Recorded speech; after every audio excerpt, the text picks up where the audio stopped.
Welcome to Through the Wire. Through the wire. What's good, y'all? We are one day removed from the start of the NBA free agency period. All of our teams have done something. It's just about to be an amazing episode. Things are moving left and right, and we're probably going to get breaking news during this. This is how crazy the NBA has been. How is everybody feeling today? Feeling good. Feeling real good. Excited to talk about it. I'm ready to kick off this show, man. Yeah, Yeah, I'm doing feeling good good, too. living better. Mm. See, I had to put on the Lakers hoodie. We making moves You out know here. what's funny? I was about to put on a Lakers shirt for some reason. I know why. Okay, oh, he gonna be a Laker fan this season, huh? You get a new team every season, bro. Yeah. He I didn't put it basically, on because I was like, "Is Mike's probably gonna wear it?" he basically confirmed to me and KB in a party that he's not even really a Blazer fan. How come though? They're starting to come up too. No, but Like, he's a fan of more so. Like we asked him, well, KB asked him if Dame and CJ were to be traded and they said we're going to start rebuilding, would you be a fan? And he said he didn't know, which then told us that you're probably not a fan if that's your answer. Right. Which is why when you came in that Xbox party, I think it was yesterday, Mike, or I asked you, I know it was fun to see the Lakers win a championship, but I know it was still fun when you were watching that team when they were garbage, but they still had a young, fun team, like with Jordan I Clarkson, mean, all those yeah, people he it named. was a bunch of players that just probably like were random NBA players that became my favorite just because they played for the Lakers. Like Jordan Hill, he talked about, yeah, he didn't really do much at all as a Laker, but he's one of my favorite Lakers just because how he played and how he hustled and everything. It's just part of, as I said, it's part of being a fan, like the ups and downs. Your team's not gonna be good forever. That's Yeah, not how most teams work. yeah. But then I was like, you know how your teams were fun to watch, but the Bulls, they're a bad team, but that team is just not really fun to watch unless Zach Levine's Well, going. I mean, let's be honest. Those old Lakers teams were not fun. They may have had fun moments, but like those weren't fun teams. I mean, it's when you're a fan, you get through those moments and you try to find the fun in it. But on surface value, if you weren't a Lakers fans, you weren't fucking watching the Lakers when they were that bad. They weren't fun. They were just the Lakers, and Lakers fans enjoyed that. So like the Bulls, right? Like you said, the Bulls are fun right now. But guess who the hell is season ticket holder and watch every single game? Me. I'm still there. You know what I'm saying? And I find the little things like when Zach Levine do that dunk, that's fun. When Chris Dunn is clamping up, that's fun. But overall, the team isn't. So it's just I think that's part of being a fan. Um, so maybe you just an NBA fan and not really a I love the specific team. Bulls. No, he's a Damian Lillard fan, bro. He's a Or maybe Damian he'll Lillard come fan. to maybe he'll come to find that maybe he thinks right now he's just a Dame and CJ, but maybe one day they do move on and he still is rocking with the Blazers. And he's like, you know what? I am a diehard Blazer fan. I never thought that I would be rooting for them without having Dame and CJ in uniform and shit. Maybe he rides through. It's possible. Um, It's possible. but free agency, y'all. Free Free agency. agency, y'all. So as of right now, 34 people have signed. Some re-signing, some joining different teams, and we're gonna go through it. It started off real slow. Like we were all in the party, and we were like, "What the hell is going on?" It's 15 minutes in, and the only thing we know is that Goran Dragic is coming back. Started off real slow, but Goran Dragic, Miles Leonard were the first two signees of free agency. Staying with the Heat, staying with that culture. The thing that I saw interesting with this signing is that though Myers Leonard got like a bag for like what he does, because he couldn't even play in the playoffs, but Yeah, what he he was out of the does. rotation completely. Exactly. That it's a second option or it's a team option on the second year, so they'll still have money for 2021 when they're trying to bring in like Giannis or whoever the hell. How are y'all feeling about these two Miami Heat players? Or let's just talk about the Heat in general. They also brought in Mo Harkless today, so Yep. three signings. I mean, yeah, those are decent. Bringing in Goran Dragic, I think it was their number one priority for what he did for them. And as you mentioned, they're both on those 2-year deals, so it works out perfectly. Goran Dragic gets some money; he's happy he's still with the Heat, and also they get their chance at Giannis next year. But I like that Mo Harkless signing. He just fits that culture. He's gonna be one of those grit dudes for them too as well. So I mean, they're doing what they need to do. Yeah, I think it's just I think they're gonna be like kind of like the similar team that they were last year. A team that you don't really want to play in the playoffs because they got all those wings that's gonna come out and gritty. Um, them bringing in Mo Harkless probably means that they're probably not bringing back Jay Crowder. If you that probably is like his replacement. So I Yeah, like that. I read that it was three teams they named that had interest in Jay Crowder, and that the Heat were pretty much out of it. I read that last night, so that's a good call, D Mills. Yeah, I think that probably absolutely confirmed, because that was just a report last night, but I think that probably absolutely confirms it. And we also know that your team took Derrick Jones Jr. Yep. So Derrick Jones Jr. won't be back with the Miami Heat. I think the Mo Harkless thing was good for both sides, and it said Mo Harkless had more lucrative deals, but he turned it down and played for an Eastern Conference contending team. That seemed like to be a little thing. People turning down more lucrative deals this offseason. People got their priorities. People got their priorities, which is cool. Yeah, real smart. I like it overall for Miami, though. Like what D Mills and Mike said. Yeah, I think it's very smart. And again, they leave the options open for them to go in and make a move for Giannis or whoever the next big name free agent. Let's get into this Lakers talk, though, because the next signing was the Wesley Matthews coming to the Lakers. But obviously that wasn't all they did. Just out of nowhere, Montrezl Harrell signs 2-year, $19 million, partially guaranteed second-year option. Out of nowhere, staying in LA. Mike, take over, man. How you feeling about things in LA? I'm feeling good. I was psyched we got Wesley Matthews. Wesley Matthews is my guy ever since he, came out undrafted, was playing with Utah, he was balling. I've always been a fan of him. Montrezl Harrell was a little confusing at first. He was like, you ever hear that news? And you're like, oh, okay. Like, you don't know how to take it at first, but adding a dude like him to the roster, especially after we lost to White, and I seen the deal that Montrezl Harrell was on, perfectly fine with me. It's just, I think the best thing about what the Lakers is doing is they getting all these people that want to play for them on just small deals, and they're just getting exponentially better. So my question to you, why was it kind of like, ooh, like maybe a little hesitant when I told you, because I think you were in the middle of a Fortnite game when it happened. Yeah, just because like the little bit of the fit of it, we already had Anthony Davis, we re-signed McGee, but I mean this is like a little bit like almost moments after Dwight Howard had signed with Philly too. And I had seen more. You seen he had like a little bit of the deal on the table with the Lakers, but I guess they were like hesitant on it. So he's like, you know what, I'm just gonna go sign with Philly. So I guess what that little mix up was, we had deleted that tweet or whatever. But happy for him too. Otherwise, but I'm cool with all this stuff the Lakers are doing. And your second unit, low key, is kind of dangerous. Your second unit is pretty dangerous. This team on paper is better than y'all last year team to me, just already. And like I said, we still got that thing where we could do a sign and trade with KCP and Kuzma for Bogdanovich. We get him, man. I don't know. Sounds kind of fishy. Something going on in LA, man. I saw that report too, Mike. I'm excited for y'all if that go down.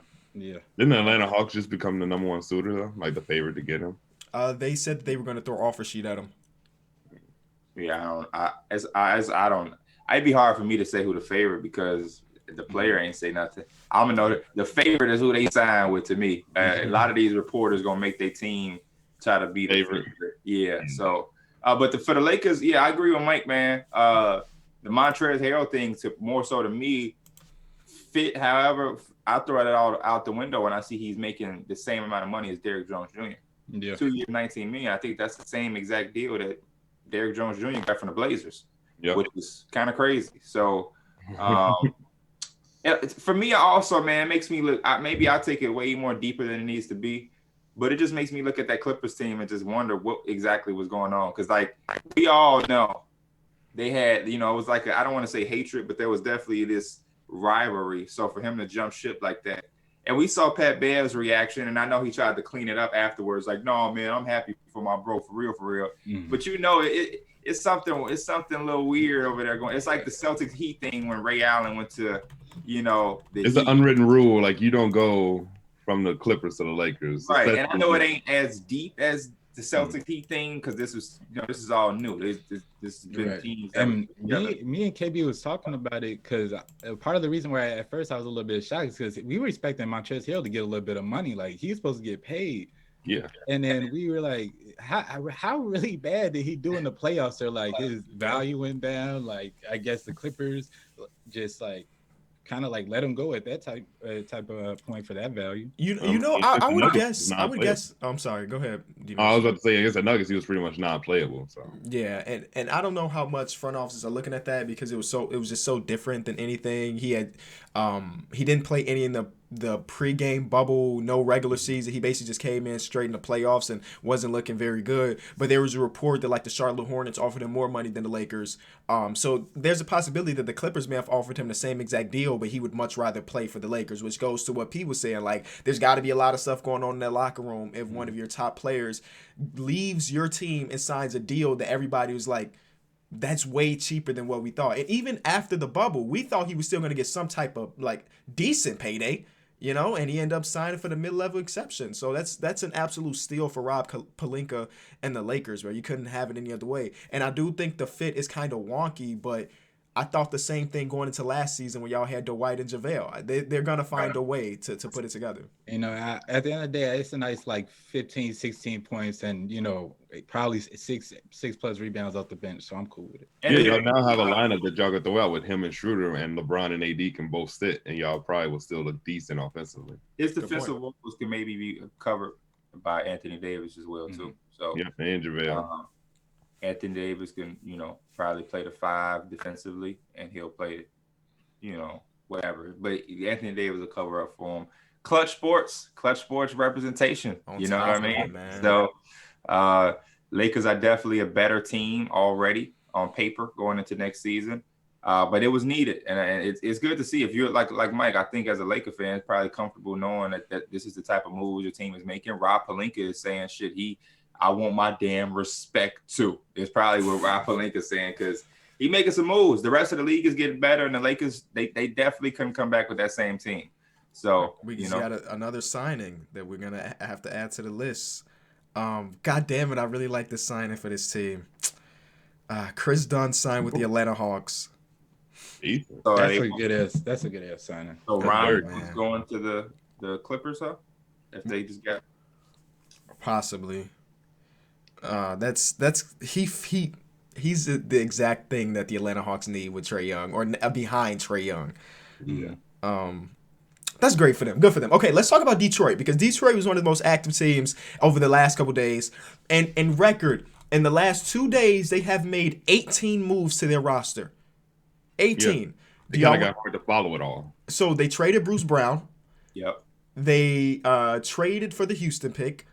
Mm-hmm. They sold a 2021 second-round pick. They drafted Killian Hayes. They drafted Isaiah Stewart. They traded Luke Kennard.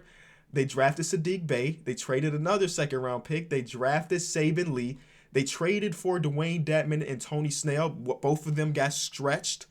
They let Thon Maker walk. They signed Mason Plumlee. Let's stop here and go through these things. The Mason Plumlee signing was the weirdest thing, one of the weirdest things of yesterday. 3 years, $25 million for a 30-year-old center that has notoriously just been a very good backup.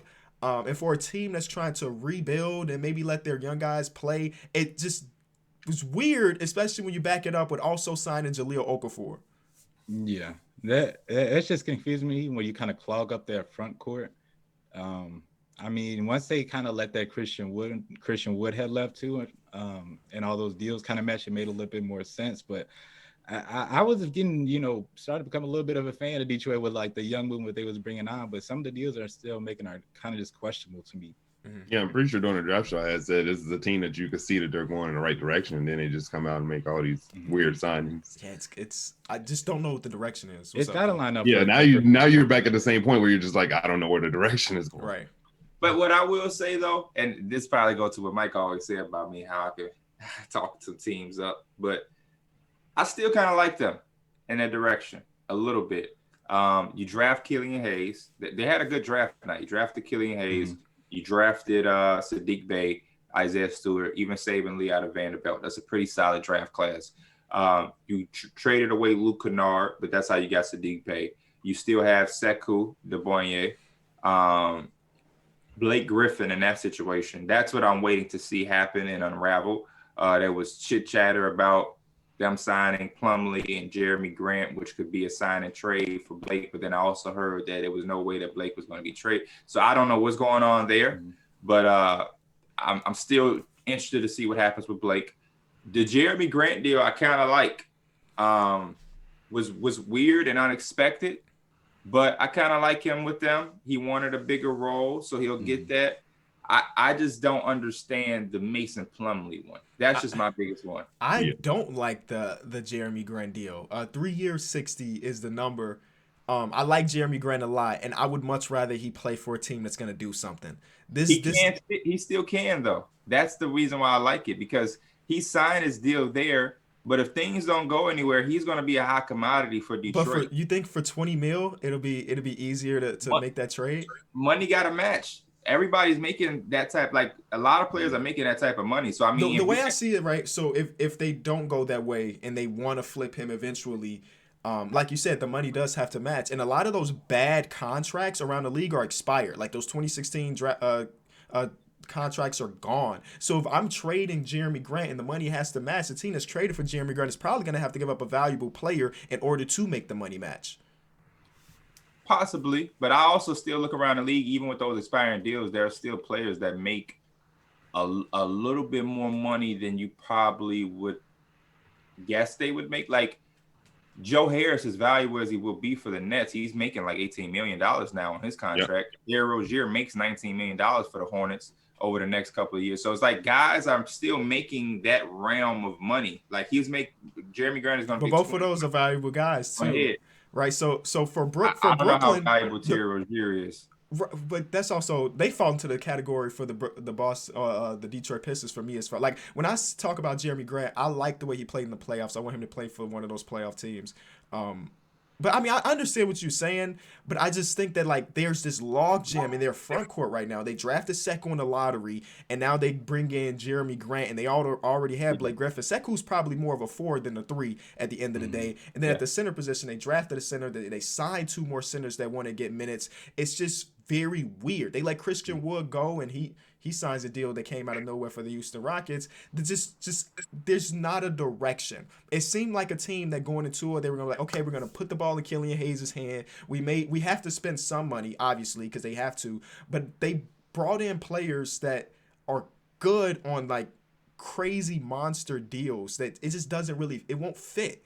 It just won't fit for. I don't like these deals are deals that you look at and be like, okay, this team is looking to make the playoffs. They obviously just don't have enough talent to do that. Yeah, no, I want to clarify. I'm not arguing with you in no way, shape, or form. The Pistons moves don't make sense. I just like some of the players that they brought in. Mm-hmm. I like Killian Hayes. I like Saddiq Bey. I like Jeremy Grant. And I think if all goes wrong, you can move. A lot of those pieces can be moved. But the Mason Plumlee one, I didn't understand because they did that super fast. Yeah. They did that faster than they did the Jeremy Grant deal. And I feel like Jeremy Grant was way higher on the market. They also had one more thing. And that was DeLon Wright was a part of that big trade that was confusing as hell. So right. See, I like that too. I like a DeLon Wright with Detroit with Killian Hayes. They also got Josh Jackson. I think Trevor Ariza was part of their deal. Or did he go to OKC? He got traded away to. They switched it. He went somewhere else. OKC. Right. Yeah. But yeah, I mean, Sekou is a 4. Jeremy Grant is a 4.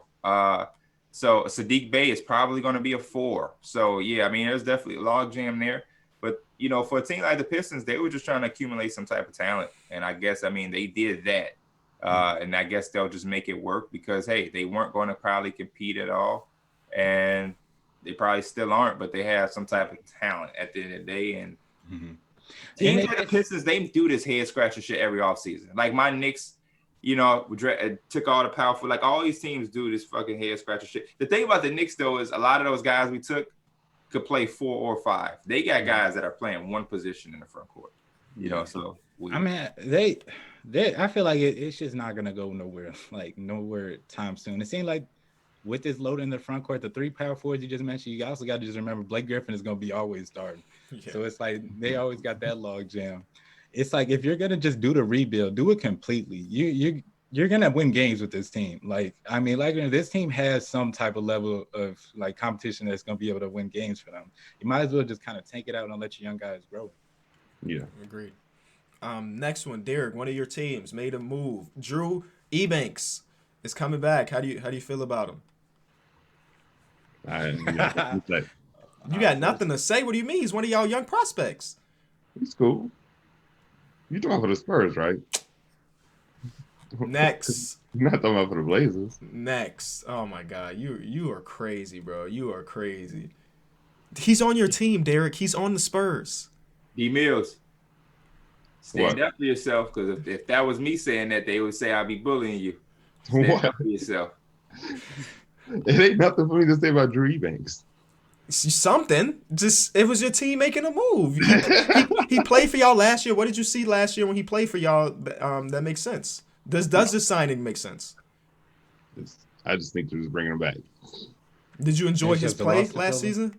I don't even think he played that much. Cap, he posted Giannis. See, my boy don't even be watching the games. That's crazy, bro. That's crazy, bro. Everything is. They're gonna say you picking on him. It's just you know we always joke about him. Nah, but having hey, 7 people teams. don't know that. They're gonna say Kenny's a bully. But not everybody was on the move. DeAaron Fox signed a max extension. Happy for him. 5 years, $163 million. At the highest if he hits all the contingencies. Which is funny because there were some of those rumor pages that like an hour before he signed his extension, they were throwing out that he was on the move. People were, his name was in trade talks and he signs a max extension, which is, it's great for him. It's great for him that he's staying. It's great for Sacramento Kings fans too, because it's not that many players that end up wanting to stay long term. So the fact that he's here, he signed it, is good. It's just good. I like the Kings' little direction, man. I don't know what's going on with Buddy Hield, but I think a lot of it depends on Marvin Bagley and how he returns to the floor and his health. But they had a very, very good draft. The Bogdanovic situation is kind of sucks because on one hand, if he goes to like Atlanta, they probably let him walk. Mm-hmm. But if they can do a sign and trade with like LA, they can get a return back. So hopefully they can figure out a return there. And I guess it just depends now on what they do with Buddy Hield. You know what I mean? We haven't heard much talk. As much talk as we heard for the past few months leading out of the bubble, we haven't heard much talk now that we're in off season about Buddy Hield potentially being traded, and a lot of the suitors that he did have, they made moves. So now where it's like, I don't know how Buddy Hield can get to Philadelphia anymore if they are even, prioritizing that. So I'm interested to see what's going to happen with that. Is Buddy Hield and the Kings just going to try to go into the next season and play like they weren't just dissing each other, or we're going to see some last minute move of Buddy Hield being traded? And if so, I hope the Kings don't just give him away. Hope they're able to get it in return. But definitely like what the Kings are doing. Let's be honest, they're probably just going to give him away. That's just the route that they're probably going to go. Yeah. But maybe with Bogdanovich maybe signing an offer sheet and ending up somewhere else, maybe Buddy Hield just wants to start again, and then it's like, boom, okay, now he's happy with the situation. I don't know. Right. The next one, we have Jordan Clarkson re-signing with the Utah Jazz, 4 years, $52 million deal. It's the second time he's got one of these contracts that's about $10 to $11 million a year. At the end of the day, if you can get buckets, teams are going to want you on the team. And that's exactly what Jordan Clarkson does. So that's proud of him, man. He deserved it. Yeah, he was hooping for them all last season. He came out and he showed that why he showed his value. I think he's a nice combo guard next to Donovan Mitchell too. Yeah, and then bringing back their 6 man is definitely always going to be something good to do. No, I agree with KB. When you can get buckets, you can get paid. Jordan Clarkson was, to me, one of the most underrated players in this little free agency class. That's why Utah prioritized bringing him back. They also brought back Derek Favors. He went back to his situation. So, how do you feel about that one, Derek? Because that's one of your guys, right? Happy. He should have never left. I felt like when he left, it felt like he just always wanted to come back, and I knew he would. He just knew he would. Okay. All right. Well, yeah, his deal, for people that were wondering, 3 years, $27 million. So the Utah Jazz spent a decent amount of money this offseason. What was his deal? $327. So he got the same amount of money as Plumlee. Do they have another center? Because I know they traded Tony Bradley away. Do they have a backup center besides? Steve Davis is the backup center. Yeah. I was saying, did they have a center before they got him? Obviously, Rudy Gobert. But no, I just think D. Faze is gonna come in and be that backup. They're gonna keep this floor stretch with Bogdanovich and Joe. Yeah, they better not go back to that Rudy Gobert, Derek Favors lineup. Yeah, and then they paid him like a backup too, so that's good. The next one we have is the Gallinari. Gallinari signing with the Atlanta Hawks. I've heard mixed things about this. So, I know that we're fans of Gallinari here, but what do you think about his fit alongside the Atlanta Hawks? It was kind of confusing at first because I was like, I like to see Gallinari at the 4, but I was like, John Collins plays the 4. And I was like, but John Collins also can't play the 5 because defensively he gets killed whenever he plays the 5. So I'm curious to see if they do put him at the 3, put John Collins at the 5, and then run out with a defensive center. I think that would be cool because Gallo's still skilled enough where he can play the 3. But fit-wise, it kind of is iffy, in my opinion. I liked it for him. You know, he's a winning player on their team, a vet, nice shooter, I think, alongside Trey, somebody you can't really help off of. And I mean, I agree. I think it's, you know, their fours are starting to get a little bit of logjam. I think that, you know, depending on how it goes, you could potentially trade, you know, John Collins, you know, sometime soon, you know, depending on how the season goes. And that's no knock on John Collins, but it's just he could be expendable. You know, you talk about having Gallinari run the 4 and having a more rim protector dude at the 5. If John Collins really can't play that position, you know, it's going to be a little bit of a jam. I agree. I think that's it right there. I think we can expect John Collins to be traded, honestly. There was reports that he wants a max contract and that he's going to be seeking one, especially after seeing DeAaron Fox get one. Don't know if the Hawks will be in a rush to do that. You know, and I've heard things. I'll just be real. I've heard there's, you know, things going on in Atlanta that everybody's not really too much fond of. Some people, some agents didn't really want their clients to get drafted by the Hawks. That's another thing. The Hawks have a Okongwu. So when you look at that front court, we talked about the Pistons. I mean, they have Capella, Okongwu, Collins. You just got Gallinari. Can Gallinari play the 3? He can, but I think at this point and where we're at in the NBA, Gallo is exclusively like a 4, if we being completely honest with ourselves. So they have a log jam there as well. So I'm not sure. And then they're still interested in Bogdanovich, like you mentioned, Derek. So that would be a log jam also on the wing because you have Cam Reddish, Hunter. Hunter can play the 4 if you're going to play Cam Reddish. You got Kevin Herter. So I don't know what Atlanta's doing. Then they just got done. So I guess they're probably just trying to stack up on as much talent. And then when it gets set in stone, they'll figure out who stays, who what. Is this so? How long does Capella have to be there? Is it so that they are going to keep him? No. I mean, but is there a market for him? I mean, do you think teams could trade him? They don't have. I mean, a lot of people who don't seem like they have markets, but then they get moved. I didn't think that Bruce Brown had a market. You know what I mean? But you know. I think there is some value with building a good team while your best player is on a rookie contract, right? And that's exactly what Trae Young is. He's getting paid no money compared to his production. But I think the overall look of this roster, like both of y'all just mentioned, all three of y'all mentioned this, there's a logjam at these certain positions, and all of these players are playable. Like, all of these players deserve minutes. So it tells me, like, even there was a report yesterday that John Collins is looking for a max contract. I don't think the Atlanta Hawks in any way in hell are looking to give him a max contract.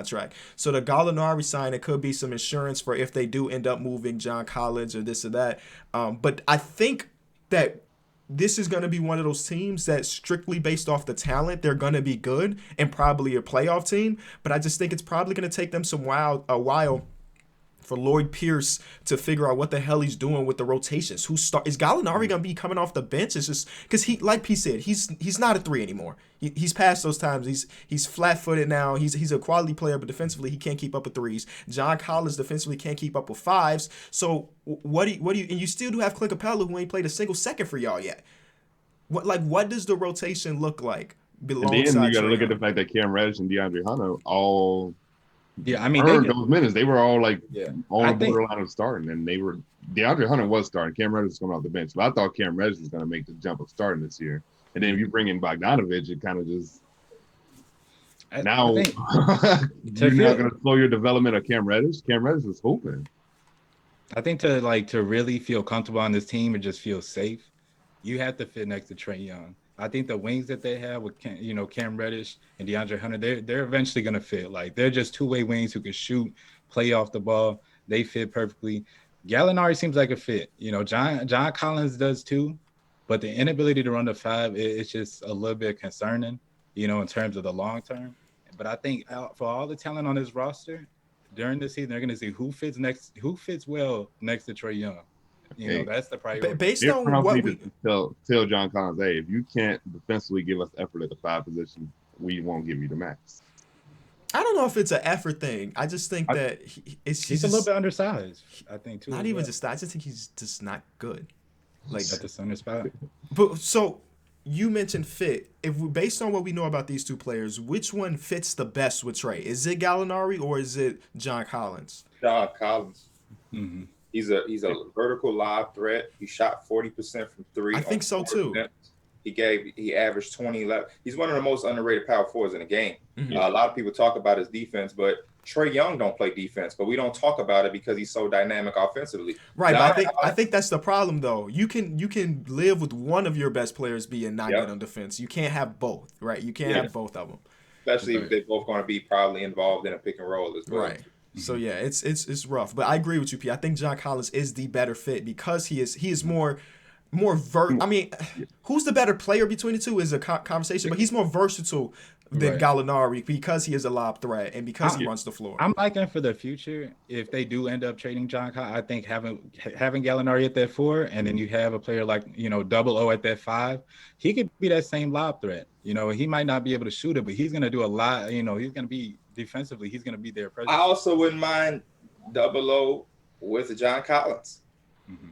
Yeah, because your 2 best players can be bad defensively, factual. But if the rest of the 3 guys, if they're somewhat borderline elite defensively, then they probably could be not so good because the guys that they drafted, they aren't elite yet. But when I look at them, they could potentially have elite potential defensively. Cam Reddish, DeAndre Hunter, and Double O, which is what I thought the future of the Atlanta Hawks would be. You would put out a lineup with Trae Young, Cam Reddish, DeAndre Hunter, John Collins, and Okongwu. That sounds like a very good lineup because Trae and Collins are so good offensively, and the rest of the guys would make up for the defense. But with the logjam, these guys gonna be able to reach their fullest potential? Yeah, that's not an issue. Yeah, and I agree. I think because I tell you what, not to cut you off, but the Heat probably won't give him a max, obviously. But if you put John Collins on the Miami Heat, and Bam is behind him, and he's surrounded with Jimmy Butler and the rest of the John Collins would be sexy with a Miami Heat jersey on. Mm-hmm. I mean, I was just gonna finish it up with saying, like, I'm always gonna say for Atlanta Hawks to reach top potential, they're gonna need almost 3 to 4 elite defenders, with Trae Young, just by how bad he is on that side. So, but one thing I do like about what the Atlanta Hawks are doing is that it kind of counteracts what I'm saying, but they're deeper now, right? When Trae Young wasn't on the court last year, they were the worst team in basketball, and now they're bringing in players that can help provide when Trae Young is getting that breather. So that's something decent at least. And they brought in defensive-minded coach and Nate McMillan. Yeah, and don't forget Chris Dunn. Chris Dunn is going to be very nice for them. Very, very nice. He can't score to save his damn life, but Trae Young scored enough of both of them. Next, the Blazers re-sign Rodney Hood, $221 with a team option on the 2nd year. It was very good. I was actually surprised. Me and Pete talked about this in the party that he opted out of that deal. I guess because they knew he was going to get a bigger deal. I'm actually surprised to see him get a bigger deal from the same exact team after coming off an Achilles injury. It's very rare you see a player come off an Achilles injury and then get more money like immediately. Unless you're Kevin Durant. I mean, Kevin Durant's going to get his money regardless. But I like it. This team looks deep. They're very good. They have a lot of defensive potential. Derrick Jones Jr. just got added. He's a very solid defender. He actually was, even when you see him shooting the 3 ball in the corner sometimes. So I think he's a good fit. He's a lob threat. So I like it. I like what Portland is doing right now because they're about to run out a lineup of Dame, CJ, Rodney Hood when he's healthy, Robert Covington, and Yusuf Nurkic. Then have Derrick Jones Jr. off the bench. Enes Kanter just got traded back to y'all. Gary Trent Jr. is coming off the bench. Ben's not going to look decent. Y'all looking better, which is crazy because that Portland Trailblazer roster looked like one that maybe wasn't going to be able to get that much better than what it was last year or 2 years ago when they made that conference finals run. But they've done it. I mean, they've done it. They look and we better. Still don't now. know what we're doing with Melo. Melo may still be a Blazer. I don't know. I feel like Melo's probably going somewhere else. Yeah, me too. Think so? Yeah, they made some moves at a position of his. Like Derrick Jones Jr. is not going to play the small four often. He's more of a four. Robert Covington is more of a four nowadays. It would be more of a log jam at that position. So I feel like he's going to end up somewhere else, and that's something we have to wait and see. Nothing, Mike? Forget the Rodney Hood talk. I mean, it's cool. We didn't even mention Zach Collins. Zach Collins, yes, Zach Collins. It's cool. I mean, I just like the fact that they're getting better defensively. The wings their wings are getting better, which is gonna help them out. But I think as long as they got Dame and CJ, they cool. Adding the defense is only gonna make them better. Well, yeah, that's adding defense makes them like really good though. Because last year we saw them without any defenders and they barely made the 8th seed. When they did have defenders, they were in the conference finals. So it shows you when you put good defenders around Dame and CJ, they can carry you to the damn near to the conference. Right. When you put good defenders around Dame, CJ, and Nurkic, they can be a good team. Yeah. Next, the 76ers get a backup center in Dwight Howard about an hour after he had announced that he was staying with the Lakers. Mm-hmm. And apparently it was Joel Embiid that gave him a call to convince him to come to Philly. Pretty interesting stuff. I feel like the direction with them, they should have got more of like an opposite center than Joel Embiid, like someone who could literally like almost flat out shoot it.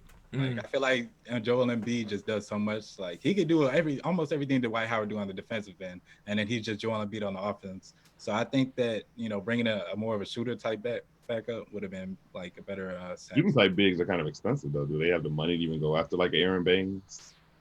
It don't even gotta be like a high value type. It could be somebody who just shoots the ball. I think it's just a matchup when you want to put Ben Simmons and that shooting big out on the court.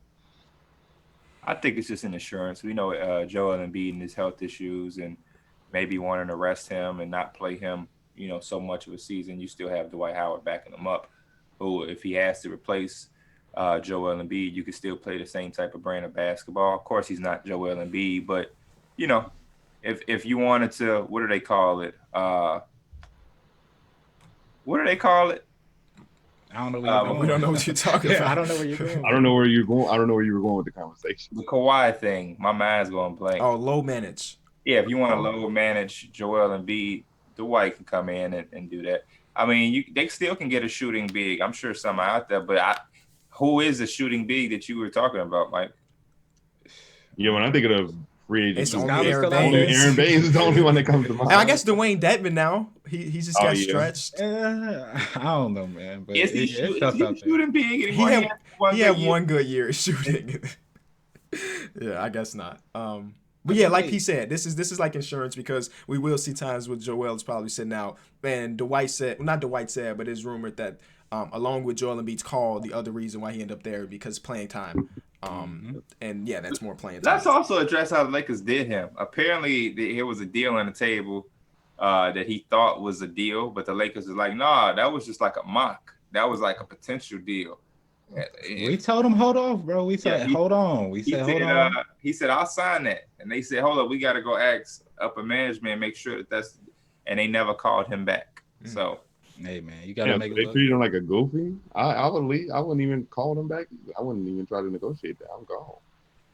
Yeah, that's what he did. Yeah, we was doing what we needed to do. We had a little budget list. We had to make sure, if you got $100, just go to the store and spend it. I ain't mad at it, Mike, but y'all should have called him back. Yeah, that's just especially after he just won a championship with you, and he helped contribute to that championship.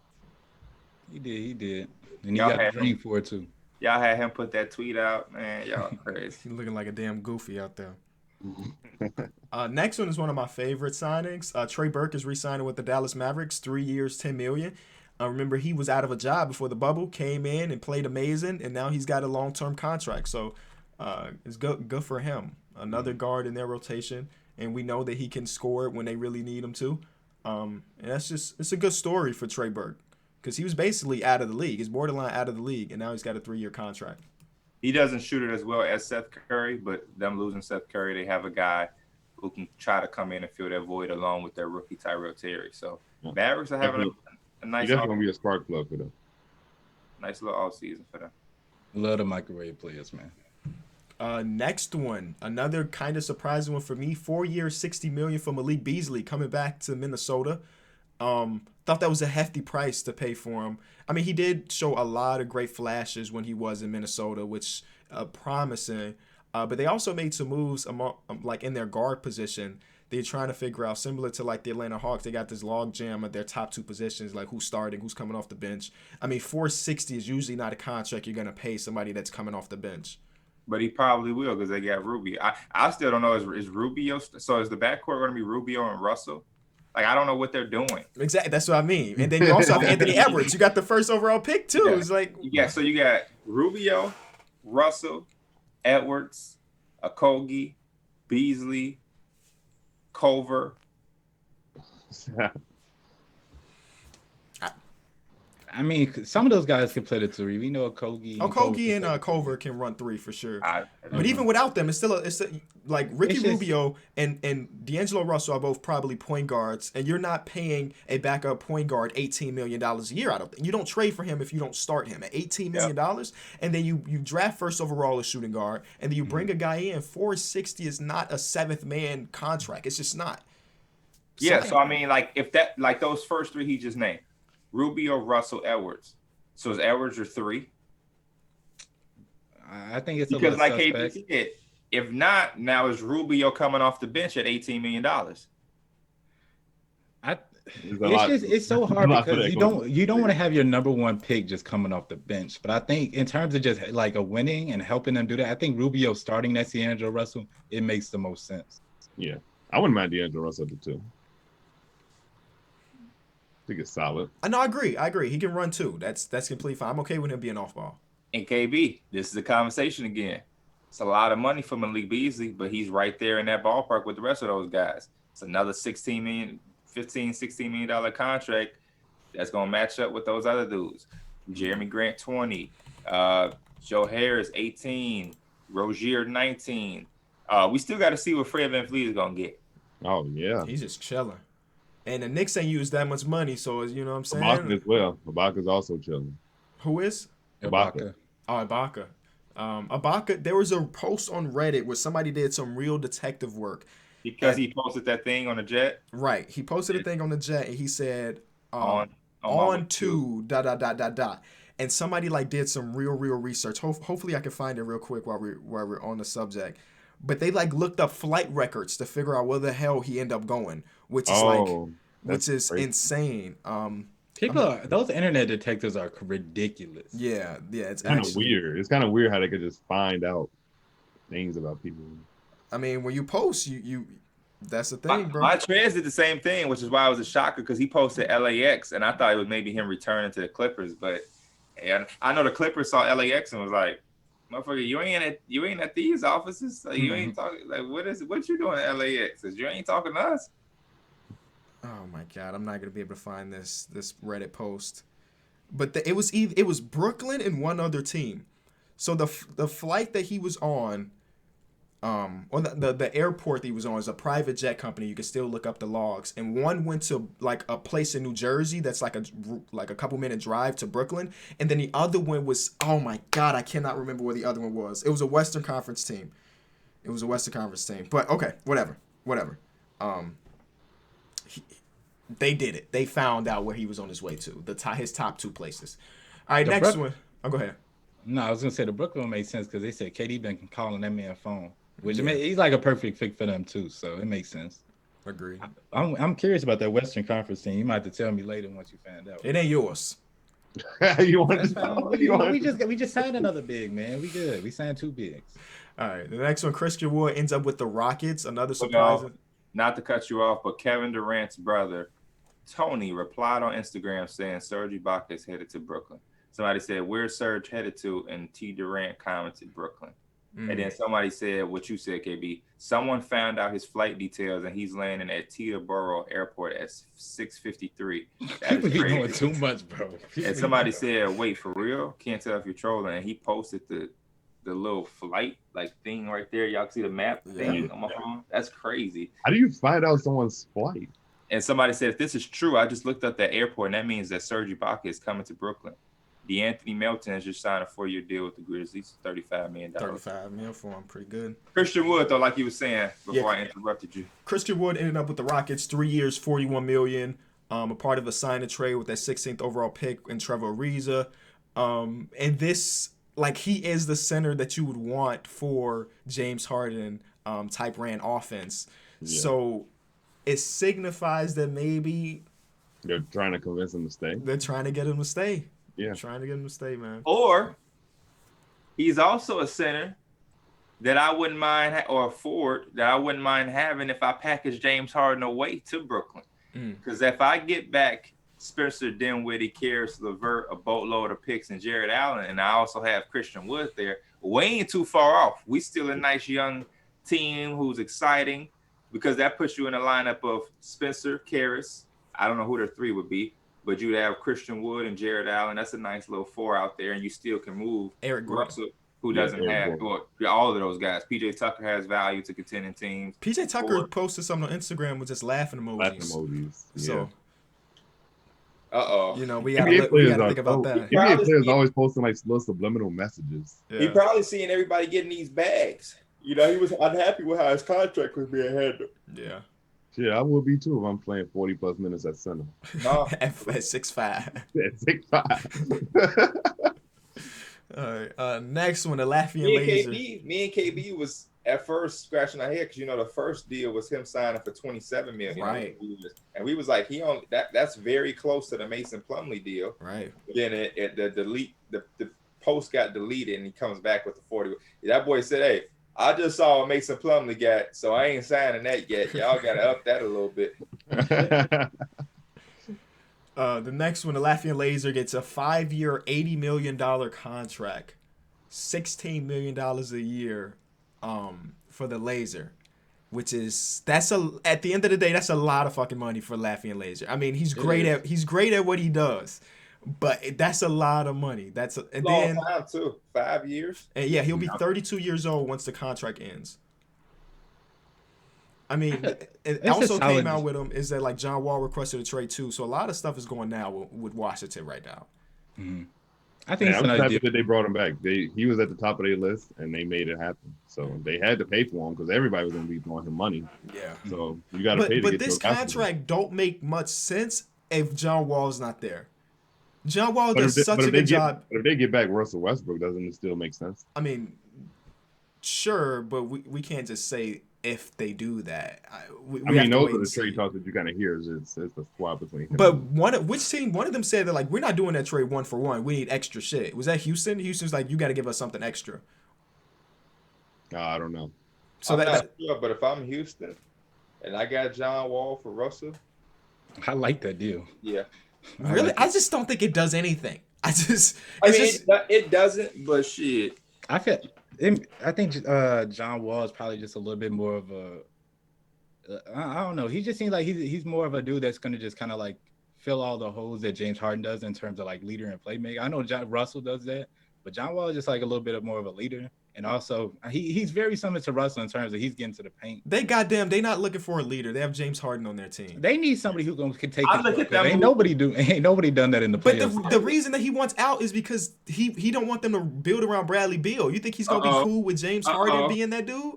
Oh, DBS, let's fall back. Let them go ahead.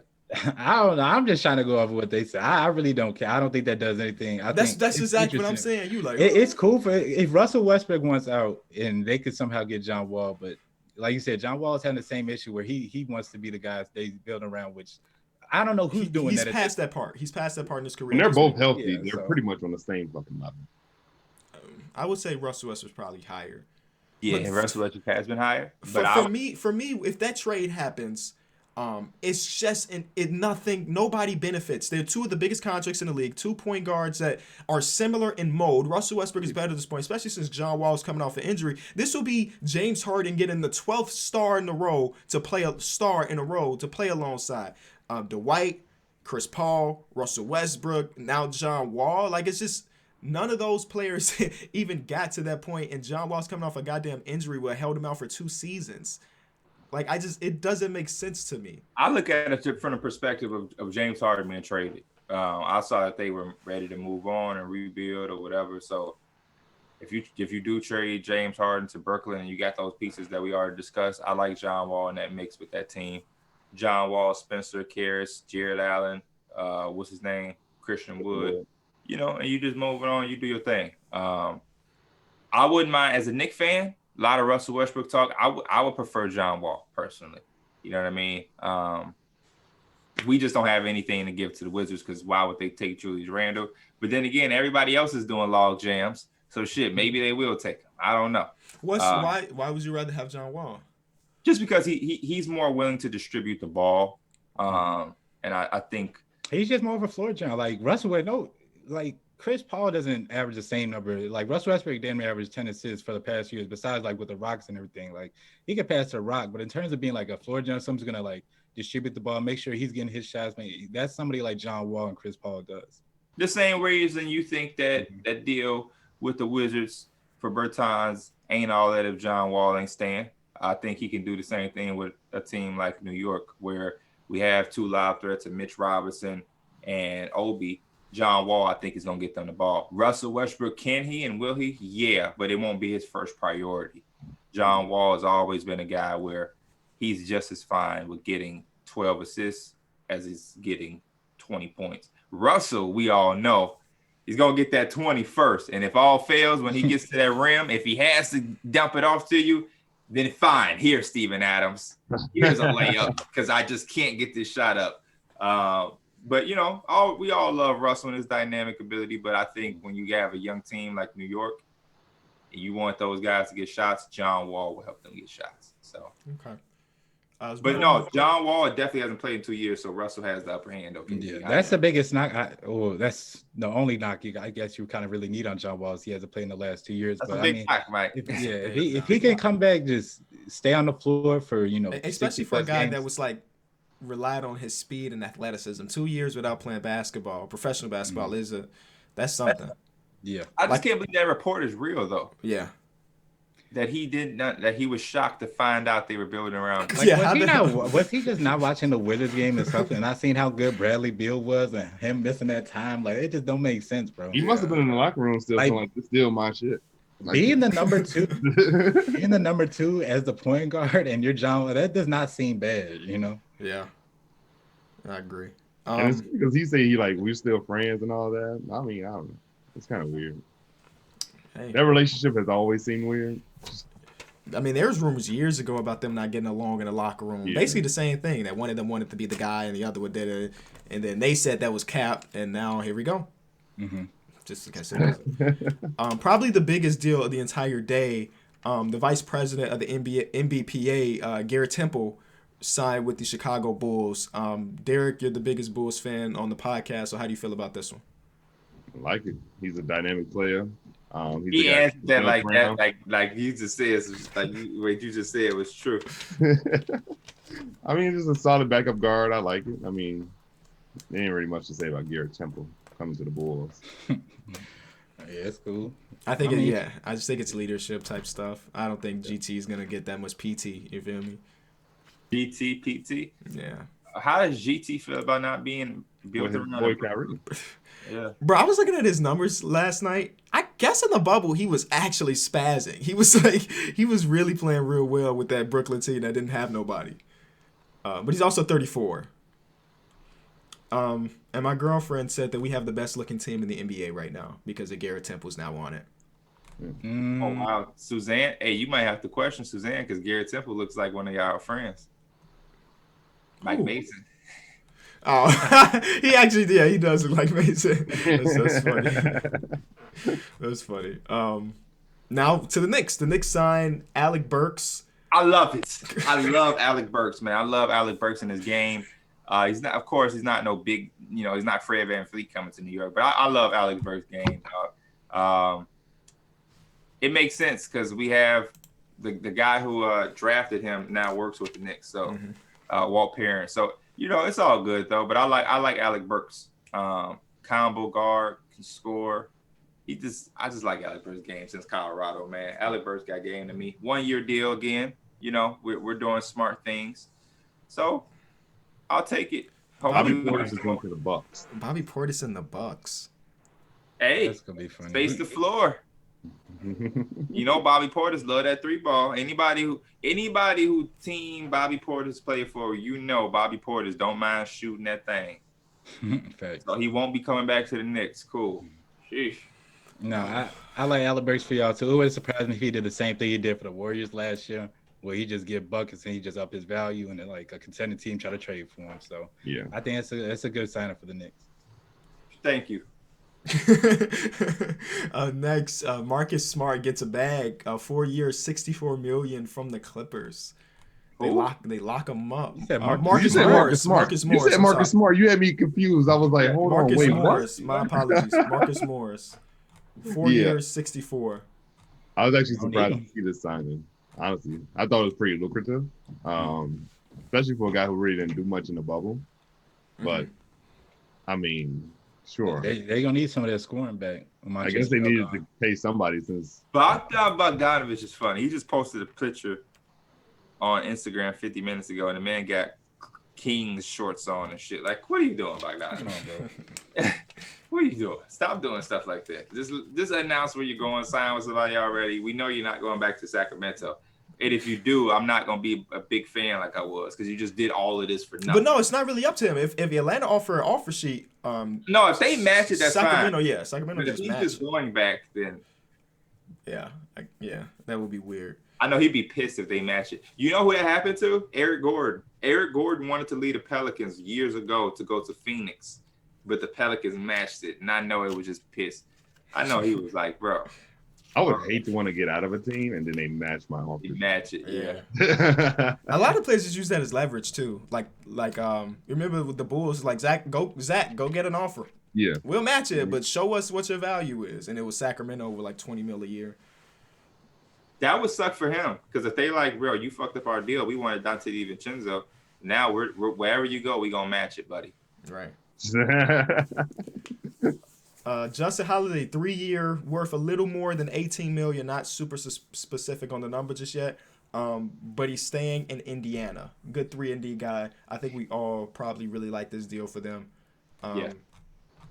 A great role player. I like Justin Holiday, man. You gotta keep the Holiday brothers together. Yeah. And Gotta keep it. You always gotta keep two. You know, you're gonna win some. they games gonna with two. get the third one day, man. You think so? It might be at the end of his contract where he damn near about to retire. Drew Holiday's just gonna join whatever team they on. Hopefully they still on the same team at that point. The next signing, Derek, you had a tweet about this one, but I was looking at your account and it's gone now. So, my question is, why'd you delete your Jakopoto tweet? I didn't delete it. Oh, I'm not seeing it on your What did you tweet timeline. about Jakopoto? I said it's the biggest signing of the night. It was just, I was just joking. Hey, let me give you some advice a fan gave me. Because I saw you tweeted at Woj. You tweeted at him disrespectfully. Uh-oh. Don't do that because you'll get blocked. I did it a couple nights ago. I was like, because, you know, the draft, something happened. I was like, you late? And a fan was like, P, this is how people get blocked by Woj. And I deleted that shit quick. Like, you know, you're right. I ain't got time to get blocked by Yeah, Woj. he had tweeted out like the wrong details of the trade, and then he corrected it, and I was like, "This is unacceptable. Don't let that shit happen." Oh yeah. Oh, you asking for the block. Right. But what do you think? Jakopoto coming back to your team, 327. solid big man. I mean, I expected him to stay. I feel like the Spurs kind of keep their young guys for a minute. They kind of always stay there and develop for a little minute. Mm-hmm. He seemed like a Spurs player too. Yeah. So A lot of these other signings, like Denzel Valentine going back to the Bulls, nobody gives a damn. Yeah, Brawl Neto, Washington. Yep, John Wall is out of there. hey, Raul Neto stay with a job. He stay with a job, dog. So, You think I could bust You think I could bust his ass? I don't think so. Honestly, bro, I think we underestimate even the worst like NBA players, bro. Hey, do you think you could beat Ryan Archie-Yakido in a one-on-one? With me? Yeah. He's a gritty ass defender. I'll say Raul Neto because he's a little smaller. It's a 6'1" for Raul Neto, 6'2" wingspan. He's gonna be quick as hell with that ball though. I just think I can score on him. Ryan Archie-Diacono gonna be all in your face and shit, scratching you, man. Flipping his hair, because that's what he love to do. Flip his hair. The next one, I mean, the rest of the sign is James Ennis goes back. Michael Carter-Williams goes back to Orlando. Those aren't really super fun. But we had a big trade happen late last night that ended with Steven Adams in a Pelicans uniform. Probably the last big news of the day. Very weird fit. I think that the Pelicans are struggling with finding players that will fit alongside their best players, and they still haven't brought back Brandon Ingram. You know, Brandon Ingram's Like still a out there. court with Bledsoe, Steven Adams, and Zion Williamson sounds like rough. terrible spacing. That's rough. Especially for a guy like Brandon Ingram who's looking to get to that mid-range pull-up and work his ISO game. You can kind of just help off and like, I don't know. That team just it's all over the place. It's rough. Who is their starting shooting guard now? JJ Redick. Oh, JJ's still there. Okay, so there's that shooting that they were looking for, but That one shooter. the one shooter, everybody else gets At all sagged the out space. for. Yeah, I know they're not paying for Steve Adams for him to come off the bench enough. So I don't know. That's just And in that deal, Eric Bledsoe stays with the Pelicans, right? He's not in Yep. the. yeah. George Hill got moved somewhere. Oh, George what do you- Hill. Yeah, I forgot. I'm gonna Google it real I quick. woke up with where he was going. George Hill to Thunder. So he plays for the Thunder now. It seems like every few hours we get like a new bit of information for the show. Yeah, that might change. Nico Melli, Yeah. Nico Melli and or Nikhil Alexander is going to be involved in that deal too. Oh, really? See, yeah, I don't know how do we know the details of it, but not all the details of it? Because it changes every so often. It changes every few hours. Or like another player's added and They should just combine the team so you ain't got to worry about that. Just put them all together. 30-man roster. Only the best can get the minutes. you up to It's gonna be something. so hard, bro. Hey, You got the platform to reach Adam Silver reach. who? You. Boy, that man Adam Silver don't even have a Twitter account. So, I'm just trying to figure out who my Don't. next is. and you still got a lot of time, man. There's still a lot of money on the board. A lot of it is in New York. Because Hayward's Atlanta, still available. Gordon Hayward is still out there, and it's rumored that New York might be a place for him too. There's a lot of good free agents still left, and there's a lot of money. Again, most of it in New York, because Atlanta spent money, Detroit spent money, Charlotte ain't really spent any money yet.